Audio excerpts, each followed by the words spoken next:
नमस्कार विद्यार्थी मित्रांनो, सर्वज्ञ एज्युकेशन या एज्युकेशनल प्लॅटफॉर्मवर तुम्हा सर्वांचे पुन्हा एकदा स्वागत आहे. आजच्या व्हिडिओमध्ये आपण मराठीच्या प्रश्नांचे विश्लेषण पाहणार आहोत. हे सर्व प्रश्न जीएमसी भरती, ठाणे महानगरपालिका भरती, धर्मदाय आयुक्त भरती तसेच येणाऱ्या तलाठी भरतीसाठी महत्त्वपूर्ण असतील. तर तुम्ही चॅनलवर नवीन असाल तर चॅनलला सबस्क्राईब करा. व्हिडिओला सुरुवात करूया. पहिला प्रश्न विचारण्यात आला आहे, स्वरसंधी. सहोदर. सहोदर या शब्दाचा विग्रह आपल्याला ओळखायचा आहे. त्याचा योग्य उत्तर आहे ऑप्शन क्रमांक 1. याचा विग्रह होईल सह आणि उदर. यामध्ये सह मधील शेवटचा स्वर आणि उदर मधील पहिले व्यंजन या दोन्हीचा मिळून काय होतो, ओ तयार होतो आणि आपला सहोदर हा शब्द मिळतो. त्यामुळे ऑप्शन क्रमांक 1 आपलं योग्य उत्तर आहे. दुसरा प्रश्न पाहूया. सन्मती या सामासिक शब्दाचा संधी प्रकार कोणता? सन्मती हा शब्द दोन शब्दापासून मिळून बनला आहे. एक आहे सत आणि दुसरा आहे मती. सत या शब्दामध्ये त हे काय एक व्यंजन आहे आणि मती या शब्दामध्ये पहिले अक्षर हे व्यंजन आहे. म्हणजे दोन्ही व्यंजने मिळून संधी तयार होतोय.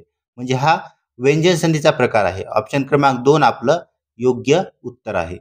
शब्दाच्या 8 जातींपैकी अविकारी नसलेली जात ओळखा. अविकारी नसलेली म्हणजेच काय, आपला विकारी असलेली जात ओळखायची आहे. विकारी. विकार म्हणजे काय, ज्यामध्ये बदल होतो. कशानुसार? लिंग, वचन आणि विभक्तीनुसार बदल जर होत असेल तर त्याला विकारी असे म्हणतात आणि जर होत नसेल तर त्याला अविकारी असे म्हटले जाते. आता याचं आपलं योग्य उत्तर आहे ऑप्शन क्रमांक 2. कसं ते पाहूया. जसं की काळा मुलगा आणि याचं जर लिंग बदलला आपण, काळी मुलगी. आता याला काळा मुलगी असं म्हणता येणार नाही. आपल्याला याच्यात बदल करावा लागेल. काय होईल? काळाचं काळी होईल. म्हणजे याच्यामध्ये बदल झाला आहे विशेषणामध्ये. आता इथे काळा हे विशेषण आहे. मुलासाठी वेगळं आहे काळा आणि मुलगीसाठी जर म्हणायचं असेल तर आपल्याला काळी म्हणावं लागते. हे काय झालं? विकारी झालं. याच्यामध्ये बदल होत आहे. आता शब्दयोगी अव्यय पाहूया. याच्यानुसार बदल होत नाहीये. हे काय अविकारी आहेत. जसं की उदाहरण दाखल शब्दयोगी अव्यय कोणते आहेत? वर, खाली, मागे, पुढे. आता ती खाली बसली असं जर म्हटलं आणि किंवा तो खाली बसला, इथे खाली काय सेमच राहतं. याच्यामध्ये बदल होत नाहीये. त्यामुळे हे काय झालं? अविकारी झालं. आता उभयान्वी अव्यय पाहूया. उभयान्वी अव्यय कोणकोणते आहेत? आणि, व, किंवा, परंतु, किंतु हे झाले सर्व उभयान्वी अव्यय. आता आपण याच्यामध्ये वाक्य पाहूया एक. सुरेश आणि रमेश या दोघांच्या मध्ये आणि येतो आणि याचं लिंग जर बदललं, सीता आणि गीता, तरी पण काय येणार? दोघांच्या मध्ये आणीच येणार. याच्यामध्ये काय बदल होणार का? नाहीये. त्यामुळे हे अविकारी आहे. आपला विकारी विचारलंय तर विकारी आहे विशेषण. ऑप्शन क्रमांक 2 आपलं योग्य उत्तर आहे. पुढचा प्रश्न पाहूया. निश्चितपणे एकवचनी असलेला शब्द कोणता? तर गवई. गवई म्हणजे गायक. आता गायक एक जरी असेल तरी आपण गायकच म्हणणार. गायक 2 जरी असते तरी आपण गायकच म्हणणार त्याला. गायक हे असं नाही म्हणणार. म्हणजे हा काय झाला? निश्चितपणे एकवचनी नाहीये. निश्चितपणे एकवचनी कशाला? त्याचं एकवचन पण झालं पाहिजे आणि अनेकवचन पण झालं पाहिजे. आता पपई. पपईचं अनेकवचन काय होतं? पपया. म्हणजे हा काय झाला? पपई हा शब्द काय झाला? निश्चितपणे एकवचनीच आहे, आपण असं सांगू शकतो. त्यामुळे ऑप्शन क्रमांक 2 आपलं योग्य उत्तर आहे.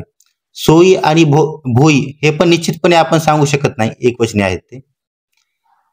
बाबांना दुसरीकडे जेवायला जाण्याचा फार कंटाळा असे या वाक्यातील नामे किंवा सर्वनामे कोणत्या विभक्तीत आहेत? आता बाबांना इथं ना प्रत्यय आला आहे. ना प्रत्यय हा चतुर्थी विभक्तीचा आहे. सला नाते हे प्रत्यय चतुर्थी विभक्तीचे आहेत. त्यामुळे ऑप्शन 2 आणि 4 हे तर आपले होणार नाहीत. म्हणजे हे चुकीची झाली. सप्तमी आणि तृतीया. आता राहिले चतुर्थी अनेकवचन आणि चतुर्थी एकवचन. आता बाबांना म्हटलं आहे. ना कशासाठी? अनेकवचनासाठी वापरलं जातं. म्हणजे ऑप्शन क्रमांक 1 हे काय चतुर्थी अनेकवचनी आहे. ही वस्तू मी इंग्लंडहून आणली या वाक्यातील नामे किंवा सर्वनामे कोणत्या विभक्तीत आहेत? आता याला इंग्लंडला हून हा प्रत्यय लागला आहे. ऊन हून हा प्रत्यय पंचमी विभक्तीचा असतो. त्यामुळे ऑप्शन क्रमांक 1 आपलं योग्य उत्तर आहे. षष्टी विभक्तीचा प्रत्यय कोणता? चाची, चे, च्या हे काय झाले? षष्टी विभक्तीचे प्रत्यय झाले. संबोधन मध्ये हाक मारली जाते. चतुर्थ विभक्तीमध्ये सला नाते हे प्रत्यय वापरले जातात.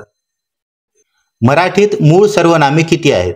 तर मराठीत एकूण 9 मूळ सर्वनामे आहेत. जसे की मी, तू, तुम्ही, तो, हो, जो हे झाले सर्व सर्वनामाचे प्रकार. क्रियाविशेषणे ही अव्यय नाहीत हे विधान चूक आहे, बरोबर आहे, अयोग्य आहे किंवा यापैकी नाही. तर हे काय आहेत? बरोबर विधान आहे.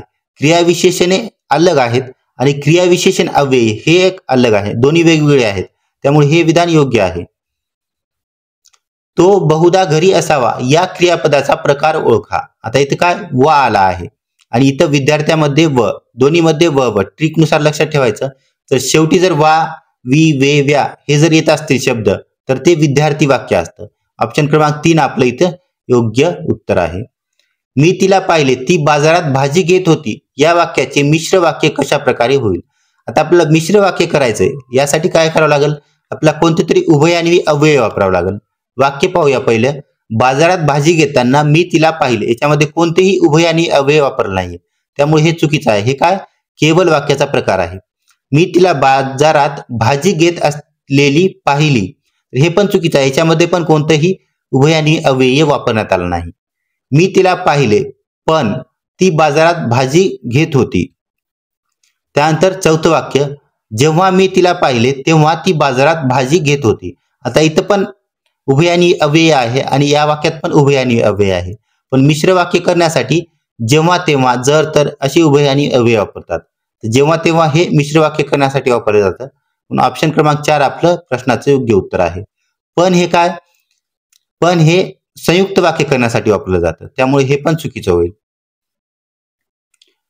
अधोमुख या शब्दाचा विरुद्धार्थी शब्द ओळखा. अधोमुखचा विरुद्धार्थी शब्द उन्मुख होईल. ऑप्शन क्रमांक 2 आपलं योग्य उत्तर आहे. मोजक्या शब्दात सांगितलेले तत्व याला काय म्हटलं जातं? तर सूत्र म्हटलं जातं. जसं की गणितामध्ये सूत्र सांगितले जातात. जे मोजकेच असतात पण त्यानुसार आपण मोठमोठे प्रॉब्लेम सॉल्व्ह करू शकतो. तर ऑप्शन क्रमांक 2 आपलं योग्य उत्तर आहे. मितव्ययी म्हणजे काय? तर मितव्ययी म्हणजे काटकसरीने राहणारा म्हणजे कमी खर्च करणारा, यालाच मितव्ययी असे म्हटले जाते. कोल्हा काकडीला राजी या म्हणीचा अर्थ सांगा. एक, जो तो आपल्या योग्यतेप्रमाणे मिळवतो. शूद्र माणसे शूद्र वस्तूंना भाळतात. कोठेही गेले तरी मनुष्य स्वभाव सारखाच. चतुर माणसे संकटावर मात करतात. तर कोल्हा काकडीला राजी या म्हणीचा अर्थ होतो शूद्र माणसे शूद्र वस्तूंना भाळतात. या वयात तुला असे बोलणं शोभत नाही या वाक्यातील अधोरेखित शब्दाची जात ओळखा. एक, भाववाचक नाम, विशेष नाम, धातुसाधित नाम, सामान्य नाम. आता इथं बोल हा धातू वापरला आहे त्यामुळे हे काय धातुसाधित नाम आहे. ऑप्शन क्रमांक 3 आपलं योग्य उत्तर आहे. विशेष नाम म्हणजे एखाद्या व्यक्तीला, वस्तूला किंवा ठिकाणाला दिलेलं विशेष नाम असतं. त्यानुसार त्या ठिकाण किंवा व्यक्तीची ओळख असते. भाववाचक नाम यामध्ये प्रेम, सद्भावना अशा प्रकारचे शब्द असतात जे की आपण स्पर्श करू शकत नाही, पाहू शकत नाही. या प्रकारचे शब्द ही भाववाचक नामामध्ये मोडले जातात.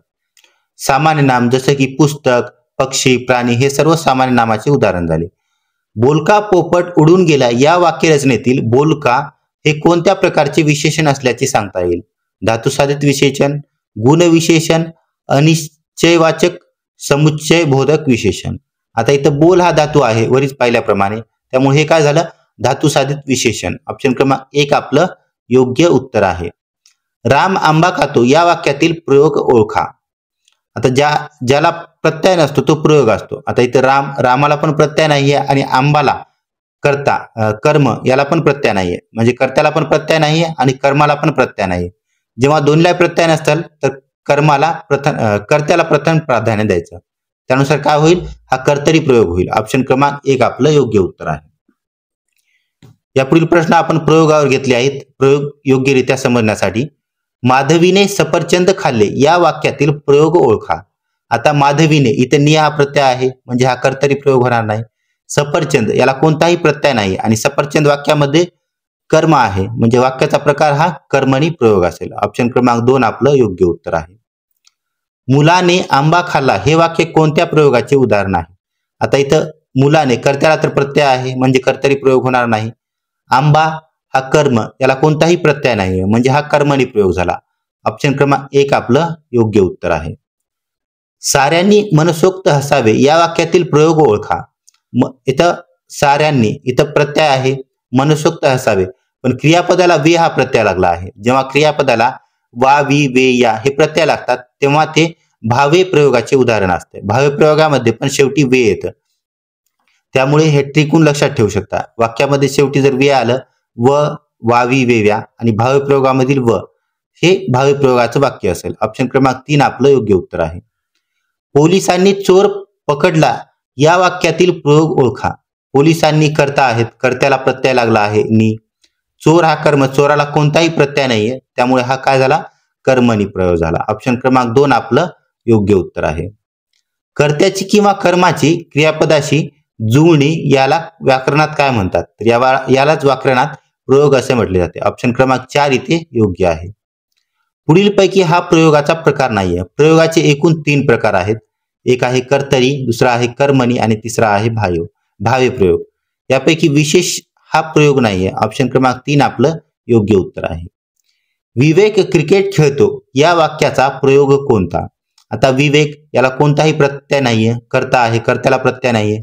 क्रिकेट हा कर्म आहे, कर्माला पण प्रत्यय नाहीये. तर दोन्हीलाही प्रत्यय नसेल तर कशाला, कर्त्याला प्राधान्य द्यायचं. म्हणजे हा कोणता प्रयोग होईल, कर्तरी प्रयोग. पण कर्तरी प्रयोगाचे 2 आहेत. एक आहे सकर्मक कर्तरी आणि अकर्मक कर्तरी. जर वाक्यामध्ये कर्म असेल तर सकर्मक आणि जर कर्म नसेल तर अकर्मक. आता वाक्यामध्ये कर्म आहे का, तर आहे. क्रिकेट हा वाक्याचा कर्म आहे, त्यामुळे हे सकर्मक कर्तरी प्रयोगाचे वाक्य होईल. कर्तरी प्रयोगाचे वाक्य ओळखा. ज्याला प्रत्यय नसतो तो प्रयोग असतो. आता पाहूया. आता कर्तरी म्हणलंय म्हणजे इथं कर्त्याला प्रत्यय नसाय पाहिजे. आता लीलाने, इथं ने हा प्रत्यय आहे कर्त्याला, म्हणजे हा कर्तरी प्रयोग होणार नाही, हे चुकीचं आहे. त्यानंतर ताईने, इथं पण ने हा प्रत्यय आहे कर्त्याला, त्यामुळे हे पण चुकीचं आहे. बहिणीने ने हा प्रत्यय, त्यामुळे हे पण चुकीचं. राहिला एक ऑप्शन शिल्लक, फुल, आणि याला फुलाला कोणताही प्रत्यय पण नाहीये, त्यामुळे ऑप्शन क्रमांक 3 आपलं योग्य उत्तर आहे. मुलाने खडू फेकला याचा प्रयोग सांगायचा आहे. तर खडूला प्रत्यय नाहीये. खडू काय आहे, वाक्यामध्ये कर्म आहे, त्यामुळे ऑप्शन क्रमांक 2 हा कर्मणी प्रयोगाचे उदाहरण आहे. मुलगी पुस्तक वाचते यामध्ये कर्त्याला पण प्रत्यय नाहीये आणि कर्माला पण प्रत्यय नाहीये. जर दोन्हीला जर प्रत्यय नसेल तर कर्त्याला जास्त प्राधान्य द्यायचं. त्यानुसार काय होईल, हा कर्तरी प्रयोग होईल. ऑप्शन क्रमांक 3 आपलं योग्य उत्तर आहे. या सेशनच्या PDF साठी सर्वज्ञ एज्युकेशन या टेलिग्राम चॅनलला जॉईन करा. अशाच प्रकारचे नवीन व्हिडिओ पाहण्यासाठी व्हिडिओला लाईक करा आणि चॅनलला सबस्क्राईब करा.